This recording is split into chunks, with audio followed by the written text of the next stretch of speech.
Hi guys, നമസ്കാരം. ഞാൻ ചെയ്തു വന്ന വീഡിയോ ആയിട്ട് ബന്ധപ്പെട്ടിട്ടുള്ളൊരു വീഡിയോയും അതിൻ്റെ കണക്റ്റീവായിട്ടുള്ളൊരു സാധനം ആയതുകൊണ്ട് എനിക്ക് ചെയ്യാൻ കഴിയാത്തൊരു കാര്യം എൻ്റെ അടുത്ത് കുറച്ച് പേര് ചോദിച്ചു. ഇതിനകത്ത് നിങ്ങളുടെ അഭിപ്രായം എന്താണ്, വ്യക്തിപരമായ അഭിപ്രായം എന്താണെന്ന് ചോദിച്ചുകൊണ്ട് മാത്രം ചെയ്യുന്ന വീഡിയോ ആണ്.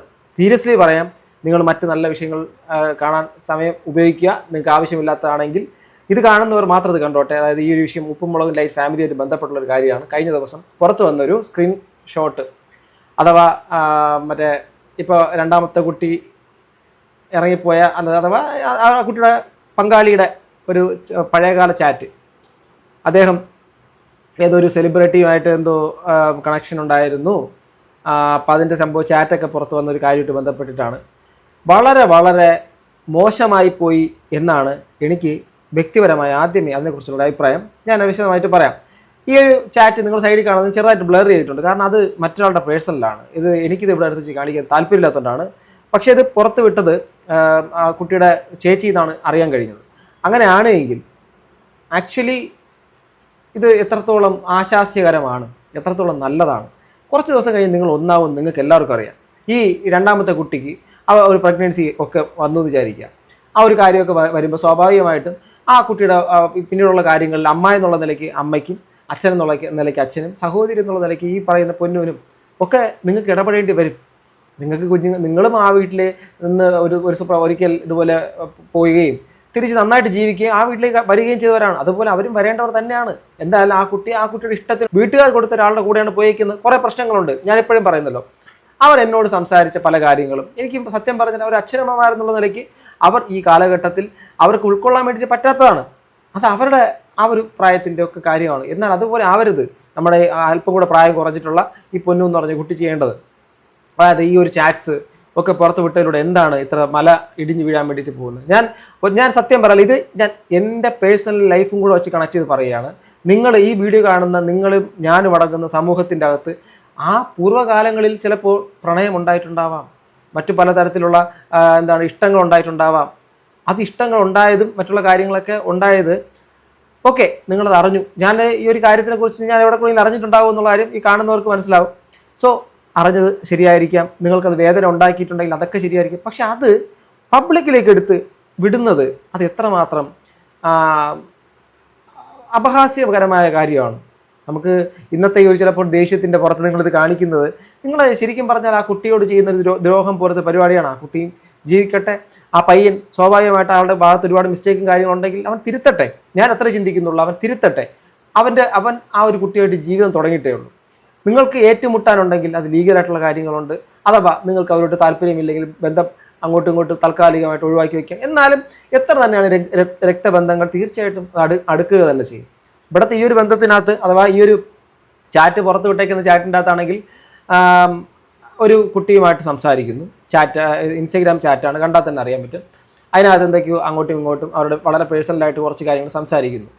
അത് നിങ്ങളുടെയും എൻ്റെയും അല്ലെങ്കിൽ നമ്മുടെ മറ്റ് പല ആൾക്കാരുടെയും ലൈഫിൻ്റെ അകത്ത് നടക്കാത്ത കാര്യമല്ലാണ്. ഇത് പുതുമയുള്ള ആദ്യമായിട്ട് ലോകത്തൊരു പയ്യൻ ഒരു പെണ്ണിനോട് സംസാരിച്ച കാര്യമാണോ?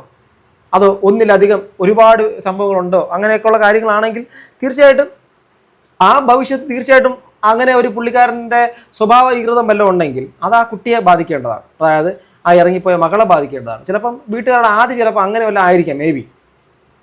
അതല്ലാത്തടത്തോളം കാലം ഇപ്പോൾ ആ അച്ഛനും അമ്മയ്ക്കും ഇല്ലാത്തതിൻ്റെ കാട്ടിലപ്പുറം ഈ മൂത്ത മകൾ ഇപ്പോൾ ചെയ്തേക്കുന്ന കാര്യം മഹാ മോശമായി പോയി. നിങ്ങൾക്ക് ചിലപ്പോൾ വേദന ഉണ്ടാകും, വിഷമം ഉണ്ടാകും. കഴിഞ്ഞ ദിവസങ്ങളിലൊക്കെ പലതരത്തിൽ അങ്ങോട്ടും ഇങ്ങോട്ടും പ്രത്യാരോപണങ്ങളൊക്കെ ഉണ്ടായിട്ടുണ്ട്. സ്വാഭാവികമായിട്ടും ഈ കുട്ടി ആ വീട്ടിൽ പോയതിന് ശേഷം ഒരുപാട് കാര്യങ്ങൾ ഇവരെ ചൊടിപ്പിച്ചിട്ടുള്ളൊരു കാര്യം എനിക്ക് മനസ്സിലാവുന്നൊരു കാര്യം ഞാൻ പറയാം. അതായത് ഇവിടെ നിന്ന്, അതായത് ഈ ഇറങ്ങിപ്പോയ കുട്ടി, ആ കുട്ടിയുടെ ഭാഗത്തുള്ള ഏറ്റവും വലിയ ബിഗ് മിസ്റ്റേക്ക് എന്ന് വെച്ചാൽ ഇവിടെ നിന്ന് ഇറങ്ങി പോകുന്നതിന് മുമ്പ് ഈ കല്യാണത്തിൻ്റെ അകത്തുള്ള അവരുടെ ഒരു ഡിസ്കഷൻ നടക്കുകയും ചില പ്രശ്നങ്ങളൊക്കെ നടക്കുന്ന സമയത്ത് ഇവിടുത്തെ വീട്ടുകാരുടെ കാര്യങ്ങൾ, അതായത് അച്ഛൻ, അമ്മ, സഹോദരി അടക്കം എല്ലാവരും പറയുന്ന കാര്യങ്ങൾ, ചർച്ച ചെയ്യുന്ന കാര്യങ്ങളെല്ലാം ഇവിടെ നിന്ന് വാട്സാപ്പിൻ്റെ വോയിസ് റെക്കോർഡർ ഓൺ ചെയ്തിട്ടിട്ട് ഇതെല്ലാം നേരെ ആ പയ്യന് അയച്ചു കൊടുക്കുന്നു. എത്രമാത്രം നീചമായ വൃത്തികെട്ട വിശ്വാസ വഞ്ചനയാണത്. ഒരു പ്രാവശ്യം അത് കാണിച്ചു കഴിഞ്ഞാൽ പിന്നെ ഒരിക്കലും അത് തിരിച്ച് പിടിക്കാൻ വേണ്ടിയിട്ട് പറ്റാത്തൊരു കാര്യമാണ് ഈ വിശ്വാസം എന്നുള്ള കാര്യം. സ്വന്തം വീട്ടുകാരുടെ കാര്യങ്ങൾ അവിടോട്ട് കൊടുക്കുക. അവർ വളരെ ട്രസ്റ്റ് വർത്തിയായിട്ട് സ്വന്തം മകളല്ലേ എന്ന് പറഞ്ഞ് സംസാരിക്കുമ്പോൾ മകൾ ഇവിടെ ഇരുന്നുകൊണ്ട് ഈ ഒരു കാര്യങ്ങളെല്ലാം ചുരണ്ടി അപ്പുറത്ത് കൊടുക്കുക. അതും നല്ലതല്ല. അതായത് പൊന്നു എന്ന് പറയുന്ന മൂത്ത കുട്ടി ചെയ്തതും കുഞ്ഞൻ എന്ന് പറയുന്ന ഇളയ കുട്ടി ചെയ്തതും തെറ്റ് തന്നെയാണ്. ഇവിടെ മാതാപിതാക്കളുടെ ഒരു സ്ഥാനം അവർ സ്വാഭാവികമായിട്ടും ഇവരുടെ വീഡിയോസ് ഇതെല്ലാം പബ്ലിക്കായിട്ട് നിൽക്കുന്നതും കാര്യങ്ങളുകൊണ്ടും ഇത് വീഡിയോയുടെ കോൺട്രവേഴ്സീസ് ഒക്കെ വരുന്ന കാര്യങ്ങൾ നോക്കുന്നതും അവരുടെ ജീവിത സാഹചര്യങ്ങളും കൊണ്ട് ഇതെല്ലാം കണ്ടുകൊണ്ടിരിക്കുന്ന മാതാപിതാക്കൾ ഏറ്റവും കൂടുതൽ അടുത്തറിയുന്നത് ഈ പിള്ളേർക്ക് മാത്രമേ അറിയൂ, നമുക്ക് ആർക്കും അറിയില്ല. മാതാപിതാക്കൾ അവർ വളരെയധികം കെയർ ചെയ്ത് കഷ്ടപ്പെട്ട് ബുദ്ധിമുട്ടി ഒരു കുട്ടിയെ, ഒരു ക്യാൻസറിൻ്റെ ഒരു പേഷ്യൻറ്റിനെ, ഞാൻ സത്യസന്ധമായി പറയാം, ക്യാൻസറിൻ്റെ ഒരു പേഷ്യൻറ്റിനെ അത് അത് ചിന്തിക്കുന്നത് പോലെയല്ല. എനിക്ക് ഫോട്ടോ എടുത്ത് കാണിക്കാൻ വേണ്ടിയിട്ട് പറ്റും. ഏതാണ്ട് വർഷങ്ങൾക്ക് മുമ്പ്, അതായത് ഒരു 7-8 വർഷത്തിന് മുമ്പാണ് അഭിഷേക് മോൻ എന്ന് പറഞ്ഞൊരു കുഞ്ഞ്, ഇത് കേൾക്കുന്ന ചിലപ്പോൾ ആൾക്കാർക്ക് ചിലപ്പോൾ റിലേറ്റീവ് തീരദേശ ഒരു സ്വദേശിയാണ് ആ കുട്ടിയുടെ അച്ഛൻ ബാബു എന്ന് പറയുന്ന അദ്ദേഹം. അപ്പോൾ ആ കുട്ടിക്ക് ഈ ബ്ലഡ് ക്യാൻസർ ആയിരുന്നു. ഞാനും നമ്മുടെ കുറച്ച് സുഹൃത്തുക്കളൊക്കെ ചേർന്ന് നമ്മൾ ചെറിയൊരു സഹായം ആയിട്ട് ഈ കുട്ടിയെ കാണാൻ വേണ്ടി തിരുവനന്തപുരം റീജിയണൽ ക്യാൻസർ സെൻ്ററിൻ്റെ അടുത്തേക്ക് പോകുന്നു. അവർ താമസിക്കുന്ന വീട്ടിലേക്ക് പോകുന്നു. അമ്മയ്ക്ക് ആ സമയത്ത് തലയിൽ ട്യൂമർ ഉണ്ടായിരുന്നു. ഇളയ ഒരു കുട്ടി, അതിൻ്റെ ഏറ്റവും ഇളയ കുട്ടി എന്ന് പറഞ്ഞാൽ നടക്കാനും എടുക്കാനും പറ്റാത്ത ചെറിയ പ്രശ്നങ്ങളൊക്കെ ഉള്ള കുട്ടിയാണ്. ഓക്കെ, അങ്ങനെ മെൻ്റലി കുറച്ച് പ്രശ്നങ്ങളൊക്കെ ഉള്ളൊരു കുട്ടിയായിരുന്നു. ഈ അച്ഛനാണ് ഈ കുടുംബം നോക്കുന്നത്. ഒരു സുപ്രഭാതത്തിൽ ഈ അഭിഷേക് മോൻ എൻ്റെ മടിയിൽ ഞാൻ എടുത്തു വെച്ചുകൊണ്ടിരുന്ന ആ കുഞ്ഞ് ഒരു സുപ്രഭാതത്തിൽ ആ കുട്ടി മരണത്തിന് കീഴടങ്ങുന്നു. ആ ഒരു ആദി, അതായത് ഈ കുട്ടി മരണപ്പെടുന്നതിന് മുമ്പ് ആ കുട്ടിയുടെ അച്ഛൻ മരണപ്പെട്ടു എന്നുള്ളതാണ് ആദ്യം ഏറ്റവും വലിയ വിഷമിപ്പിക്കുന്ന കാര്യം. അതായത് അച്ഛൻ ഈ കുട്ടിയെ നോക്കണം, അതിനുള്ള ചിലവുകൾ വഹിക്കാൻ നിവൃത്തിയില്ല, സാമ്പത്തികമായിട്ട് സഹായിക്കാൻ ആരുമില്ല. വളരെയധികം തയ്യൽ തൊഴിലാളിയായിട്ടുള്ള അദ്ദേഹത്തിന് അറിയുന്ന ആരെയുണ്ട് ദയവായി കമൻറ്റ് ചെയ്യുക. അപ്പം ആ ബാബു എന്ന് പറയുന്ന ആ ചേട്ടൻ ഞങ്ങൾ നോക്കിയപ്പോൾ ആചാനബാഹുവും വളരെയധികം കപ്പാസിറ്റിയെ കൊണ്ട് തോന്നിക്കുന്നൊരു മനുഷ്യനാണ്. നല്ലൊരു ആരോഗ്യ ദൃഢഗാത്രനായ മനുഷ്യൻ, പാവം പഞ്ചപാവ മനുഷ്യൻ. ആ മനുഷ്യൻ പിന്നീട് ഒരു സുപ്രഭാതത്തിൽ ടോയ്ലറ്റിൽ പോയ സമയത്ത് അവിടുത്തെ ഈ BP കൂടി മരണപ്പെട്ടു. അതായത് ഇതെല്ലാം എങ്ങനെ സഹിക്കും ഓരോ വ്യക്തികൾ? അപ്പം ഈ ഇളയ കുഞ്ഞ് മനസ്സിലാക്കേണ്ട ഒരു കാര്യം, കുട്ടി നീ ഇപ്പം ഈ ചെയ്യുന്നത്, നീ എന്ത് തരത്തിലുള്ള പ്രശ്നത്തിൻ്റെ പുറത്താണെങ്കിലും നീ നാളെ നിൻ്റെ അച്ഛനും അമ്മയും അവർക്ക് എന്തെങ്കിലും ആപത്ത് വരുന്ന സമയത്ത് മാത്രമേ വേറെ എന്തിനും പകരം അച്ഛനമ്മമാർക്ക് പകരം വേറെ ഒന്നിനും ആപത്തില്ല. അത് മനസ്സിലാക്കുക. ഇന്ന് ഈ ചെയ്യുന്നതൊക്കെ അങ്ങോട്ടും ഇങ്ങോട്ടും ചെളിവാരി എറിഞ്ഞുകൊണ്ട് അച്ഛനമ്മയും ജയിക്കാൻ വേണ്ടിയിട്ടെന്നുള്ള രീതിയിൽ ചെയ്യുന്നത്, സത്യം പറഞ്ഞാൽ അവർ ഈ കഷ്ടപ്പാടിൻ്റെ ഇടയിൽ നിങ്ങളെ നോക്കാൻ വേണ്ടിയിട്ട്, ഈ കുഞ്ഞനെന്നുള്ള കുട്ടിയെ നോക്കാൻ വേണ്ടിയിട്ടടക്കം അദ്ദേഹം 10-22 വർഷം പോയി മണലാരണ്യത്തിൽ കിടന്ന് കഷ്ടപ്പെട്ടു. ആ കഷ്ടപ്പാടിന് വില കൊടുക്കണ്ടേ? അയാൾ മകളെ പൊന്നുപോലെ നോക്കിയില്ലേ? നിങ്ങൾക്ക് ആ അസുഖം മാറിയിട്ടുണ്ടെങ്കിൽ ഇതെങ്ങനെ മാറുമെന്നാണ്. ക്യാൻസർ ട്രീറ്റ്മെൻറ്റിൻ്റെ ഒക്കെ ഈ കോസ്റ്റ് എന്ന് പറഞ്ഞാൽ ചില്ലറ കോസ്റ്റൊന്നുമല്ല. ഒരു സാധാരണക്കാരൻ്റെ കുടുംബം നശിച്ച് എത്ര കുടുംബങ്ങൾ തെരുവിൽ പോയി അനാഥമായി പോയി, എന്നിട്ട് ആളും പോയി. അപ്പം നിങ്ങളെ ജീവൻ തിരിച്ചു കൊണ്ടുപോകുന്ന നിങ്ങൾ അച്ഛനമ്മമാരോട് എന്നും കടപ്പെട്ടവരാണ്. അത് കുഞ്ഞനെന്നുള്ള ആ കുട്ടി മറക്കരുത്. എൻ്റെ ഒരു അനിയത്തിയുടെ അത്ര പോലും പ്രായമില്ലാത്ത കുട്ടിയാണ്. ഓക്കെ, അപ്പം മറക്കരുത്. സ്വന്തം അച്ഛനമ്മമാരെ തള്ളിപ്പറഞ്ഞുകൊണ്ട് എന്ത് നേട്ടം ഉണ്ടാക്കുകയാണെങ്കിലും അത് പകുതി വഴി കയ്യിൽ നിന്ന് പോയി കഴിഞ്ഞാൽ വീണ്ടും വേറൊരു വ്യക്തികളും കൈ തരത്തില്ല, അച്ഛനമ്മമാർ മാത്രമേ കാണുള്ളൂ. അതുകൊണ്ട് അച്ഛനമ്മമാരുടെ വേദന ശരിക്കും പറഞ്ഞാൽ വളരെ അവരെ നമുക്ക് റിലേറ്റ് ചെയ്യാൻ പറ്റും. അതിന് അച്ഛനമ്മമാരാവുക തന്നെ വേണം, അല്ലാതെ ബ്ലാ അടിക്കാൻ ഒരുത്തനും പറ്റത്തില്ല.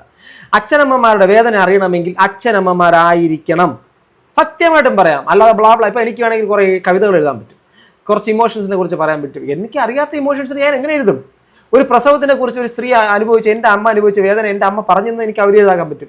പക്ഷേ ഇതേ അമ്മ തന്നെ കുറച്ച് നാൾ കഴിഞ്ഞിട്ട് അമ്മയ്ക്ക് മെനപ്പോസിസ് സ്റ്റാർട്ട് ചെയ്യുന്ന സമയത്ത് അമ്മയ്ക്കുണ്ടാകുന്ന ആദ്യം വ്യാധിയും ദേഹത്തുള്ള ചൂടും അവരോട് അനുഭവിക്കുന്ന ഒരു മൂഡ് സ്വിങ്സും ഇതൊക്കെ എനിക്കങ്ങനെ മനസ്സിലാവും.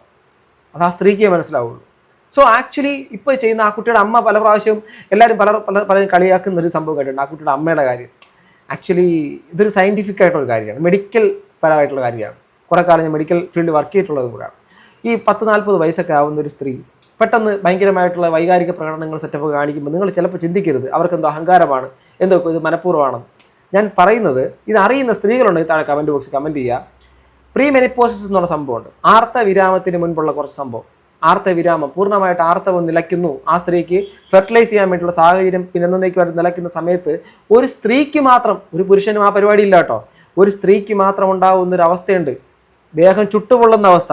നല്ല തണുത്ത AC റൂമിനകത്ത് ഇരുന്നാലും ദേഹം ചുട്ടുപൊള്ളും. അവർക്ക് പഴുക്കുന്ന രീതിയിലുള്ള മൂഡ് സ്വിങ്സ്, ദേഷ്യം വരും, പ്രശ്നങ്ങൾ അങ്ങനെ വരുന്നൊരു സ്ത്രീയെപ്പോലാണ് എനിക്ക് സത്യം പറഞ്ഞാൽ ഈ ഉപ്പുമുളകും ലൈറ്റ്. ഞാൻ അവരെ ഒരു ന്യായീകരണമല്ല, ഞാനൊരു അമ്മയുടെ മകനാണ്, നിങ്ങളെല്ലാവരും അമ്മയുടെ മക്കൾ തന്നെയാണ്. നിങ്ങളെങ്ങനെ നിങ്ങളുടെ അമ്മയെ കാണുന്നത് എനിക്കറിയത്തില്ല. ഞാൻ എൻ്റെ അമ്മയെ അങ്ങേറ്റം ബഹുമാനിക്കും. അതുകൊണ്ട് തന്നെ പറയാം, ആ സ്ത്രീ എന്നോട് സംസാരിച്ചപ്പം അവരുടെ നിസ്സഹായാവസ്ഥ എനിക്ക് മനസ്സിലായത്. അതിനുശേഷം ഇപ്പോൾ ഈ കുഞ്ഞൻ്റെ കാര്യം പറഞ്ഞ് നിർത്തിയതുപോലെ തന്നെ ആ മൂത്ത കുട്ടി ഇപ്പോൾ ചെയ്തേക്കുന്ന ഒരു കാര്യം ഒരു പാതകമാണ്. അത് ആ വ്യക്തിയെ വ്യക്തിഹത്യ ചെയ്യുന്നതിനപ്പുറം അതുകൊണ്ട് എന്ത് നേട്ടമുണ്ടായി? ഏതൊരു സെലിബ്രിറ്റി എന്ന് പറഞ്ഞ കുട്ടിയുമായിട്ട് അയാൾക്കൊരു ബന്ധമുണ്ടായി. ഈ ബന്ധം, പ്രണയം, മറ്റുള്ള കാര്യങ്ങളൊക്കെ ഉണ്ടാവാത്ത ആൾക്കാരാണോ ഇതൊക്കെ സമൂഹത്തിൻ്റെ മുമ്പിലേക്ക് പറയേണ്ടത്. നിങ്ങളിൽ ഞാനുമൊക്കെ അങ്ങനെയാണോ? ജീവിതത്തിൽ ആദ്യം മുതൽ അവസാനം വരെ ഒരൊറ്റ മാൻ അല്ലെങ്കിൽ ഒറ്റ വിമൺ എന്നുള്ള രീതിയിലേക്ക് ജീവിക്കാൻ പറ്റുന്ന ആൾക്കാർ എത്ര പേരാണ് ഉള്ളത്? അതിന് നിങ്ങൾ പ്രാവോ വേഴാമ്പലോ ഒക്കെ ആണോ? അല്ലല്ലോ. സോ അതുപോലെ മാറ്റങ്ങൾ സംഭവിക്കും. അതുകൊണ്ട് ദയവായി നമ്മൾ ആരും മാന്യന്മാരെന്ന് പറയരുത്. ഞാൻ ഒരിക്കലും എന്നെക്കുറിച്ച് അഭിപ്രായം പറയാത്തൊരു കാര്യമാണ്, ഞാൻ മാന്യനാണോ എന്ന് ചോദിച്ചാൽ ഞാൻ അല്ല എന്ന് പറയും. ഞാൻ മാന്യനൊന്നുമല്ല. എന്ത് മാന്യത കാണിക്കാനാണ്? വീഡിയോയുടെ മുമ്പിൽ ഞാൻ നിങ്ങളുടെ മുമ്പിലേക്ക് ഒന്ന് പറയേണ്ടത് മാത്രം പറയുന്നു. എൻ്റെ പേഴ്സണൽ ലൈഫിനകത്ത് എനിക്ക് ദേഷ്യം വന്നാൽ ദേഷ്യം കാണിക്കും, സ്നേഹം ഉള്ള സമയത്ത് സ്നേഹം കാണിക്കും, കരച്ചിൽ വന്നാൽ കരയും. അതല്ല ചാനലിൻ്റെ മുമ്പിലോ വീഡിയോയുടെ മുമ്പിലോ കാണിക്കേണ്ട സാഹചര്യം വന്നാൽ അത് കാണിക്കത്തുമില്ല. അത് എൻ്റെ വ്യക്തിപരമായ താല്പര്യമാണ്, എൻ്റെ പ്രൈവസിയാണ്. പക്ഷേ ഈ ഒരു സാധനം എടുത്തിട്ടതോടുകൂടി അതിനെ വലിയ പർവ്വതീകരിച്ചുകൊണ്ടുള്ള രീതിയിലേക്കുള്ള സാധനം വരുന്നതോടും ആ ഒരു കാര്യം ചെയ്തതിനോടും ആ പയ്യൻ്റെ ഭാവി നശിപ്പിക്കാൻ ശ്രമിക്കുന്നതിനോടും യോജിക്കാൻ പറ്റില്ല. അയാൾ എന്തൊക്കെ പറഞ്ഞാൽ ആ കുട്ടിയുടെ ഭർത്താവാണ്, അയാൾ സംരക്ഷിക്കേണ്ടവനാണ്. അയാളോടും കൂടെ എനിക്കൊരു കാര്യം പറയാനുണ്ട്. നിങ്ങളിത് കാണുമെങ്കിൽ എൻ്റെ പൊന്ന് ബ്രോ, നിങ്ങൾക്ക് നല്ല ആരോഗ്യമുണ്ട്, കഴിവുള്ളവനാണ്. ഇപ്പം ഞാൻ ആദ്യം തെറ്റിദ്ധരിച്ചു നിങ്ങൾ ബിടെക് എഞ്ചിനീയറിംഗ് ആണെന്ന്, പിന്നെയാണ് മനസ്സിലായത് ഡിപ്ലോമ എഞ്ചിനീയറിംഗ് ആണെന്ന്. എന്തോ ആയിക്കൊണ്ട് പോട്ടെ, നിങ്ങൾ വിദ്യാഭ്യാസമുണ്ട്, ഞാൻ സോഫ്റ്റ്വെയർ എഞ്ചിനീയറിംഗ് ഡിപ്ലോമ എടുത്ത ഒരാളാണ്, എന്തോ ആയിക്കൊണ്ട് പോട്ടെ. അപ്പം ആ ഡിപ്ലോമ കോഴ്സ് വച്ച് നിങ്ങളുടെ ജോലിയോ മറ്റുള്ള കാര്യങ്ങളൊക്കെ നോക്കിക്കൊണ്ട് ഭാര്യയെ നന്നായിട്ട് നോക്കുക. അതിനുശേഷം നിങ്ങൾക്ക് കുഞ്ഞുങ്ങളുണ്ടാവുമെങ്കിൽ ആ കുഞ്ഞുങ്ങളെ നന്നായിട്ട് നോക്കുക. അതൊന്നും നിങ്ങളുടെ പ്രൈവസി പബ്ലിക്കിൻ്റെ മുമ്പിലേക്ക് തുറന്ന് കാട്ടിക്കൊണ്ടാവരുത് എന്നുള്ളൊരു റിക്വസ്റ്റാണ്. ഇതെന്തോ ആവാം, നിങ്ങളുടെ ലൈഫാകട്ടെ, നിങ്ങളുടെ തീരുമാനമാണ്, ഞാനൊന്നുമല്ല. പക്ഷേ ഇത് പറയാതിരിക്കാൻ തോന്നിയില്ല. കാരണം ഒരാളുടെ ലൈഫിൻ്റെ അകത്തുള്ള വളരെ പേഴ്സണൽ ആയിട്ടുള്ള കാര്യങ്ങൾ പബ്ലിക്കിൻ്റെ മുമ്പിലേക്ക് എടുത്ത് തുറന്നു വിട്ടിട്ട് നിങ്ങൾക്ക് കാര്യം അറിയാം, അറിഞ്ഞു വെച്ചേക്കുക, നിങ്ങളത് അറിയുക, നിങ്ങളത് നിങ്ങളുടെ പേഴ്സണലായിട്ട് ഇരിക്കട്ടെ. അതർവൈസ് അതെടുത്ത് പബ്ലിക്കിൻ്റെ മുമ്പിലേക്ക് ഇട്ട് കൊടുക്കുന്ന സമയത്ത് ഈ വ്യക്തി കൊണ്ടൊന്നിപ്പം ഈ പയ്യന് വേണമെങ്കിൽ പ്രൈവസി വയലൻസിന് ആളിന് കേസ് കൊടുക്കാം. ആളുടെ വ്യക്തിപരമായ കാര്യത്തിനെ കുറിച്ച് പുറത്ത് വിട്ടാൽ കേസ് കൊടുക്കാൻ പറ്റും. ഓൾറെഡി ഇപ്പോൾ കുറേ കേസുകൾ കാര്യങ്ങളൊക്കെ നടക്കുന്നറിയുന്നു. എന്തായിരുന്നാലും അച്ഛനമ്മമാരുടെ വിഷമം നമുക്ക് മനസ്സിലാക്കാം.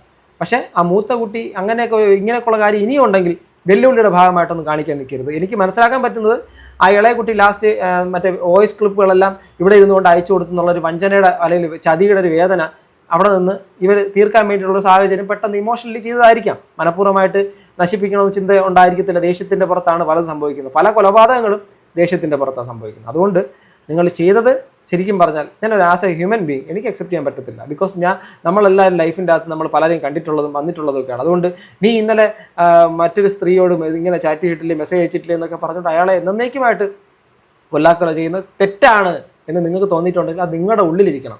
പബ്ലിക്കിൻ്റെ മുമ്പിലേക്ക് അറിയിച്ച് അയാളെ സമൂഹത്തിൻ്റെ മുമ്പിലേക്ക് ഇറങ്ങാൻ പറ്റാത്ത രീതിയിലേക്ക് ആക്കുന്നതിനോട് ഒരിക്കലും യോജിക്കാൻ പറ്റത്തില്ല. This is my personal opinion, വ്യക്തിപരമായ ഒപ്പീനിയൻ. ഇതിനെ നിങ്ങൾക്ക് എതിർക്കാം, നിങ്ങൾക്ക് കുറ്റം പറയാം, തെറി പറയാം, എന്തും പറയാം. ബിക്കോസ് ഞാനൊന്നും അങ്ങനെയല്ല. I am not a 100% perfect person. So അങ്ങനെ പെർഫെക്റ്റ് അല്ലാത്ത ഒരാൾ ഞാൻ എങ്ങനെയാണ് ഒരാളടുത്ത് പെർഫെക്റ്റ് ആയിട്ടിരിക്കാൻ പറയാം? സോ ഞാൻ എൻ്റെ കാര്യം വെച്ചാണ് ഞാൻ സംസാരിച്ചത്. സോ ഇതുപോലുള്ള മണ്ടത്തരങ്ങൾ ദയവായി കാണിക്കാതിരിക്കുക. പ്രിയപ്പെട്ട സുഹൃത്തുക്കളെ, നിങ്ങൾക്ക് ഇതിനെക്കുറിച്ച് എന്താണ് പറയാനുള്ളത് താഴെ കമൻറ്റ് ബോക്സിൽ രേഖപ്പെടുത്താം. അടുത്തൊരു വീഡിയോയിലൂടെ കാണുന്നത് ഗൈസ്. പിന്നെ ഒരു കാര്യം കുഞ്ഞിനോട് പറയാനുള്ളത്, കുട്ടി നിന്നെ അത്രയും നൊന്ത് പ്രസവിച്ച് വളർത്തി നിൻ്റെ അസുഖം ഇത്രയും നന്നായിട്ട് മാറ്റി നിന്നെ മറ്റൊരു ജീവിതത്തിലേക്ക് പോകാനുള്ള സാഹചര്യമുള്ള ഈ യൗവനയുക്തിയാക്കി മാറ്റി നിൻ്റെ അച്ഛനമ്മമാരെ ദയവായി അവരെ ഇങ്ങനെ ഇട്ട് കൊടുക്കരുത്. ബൈ.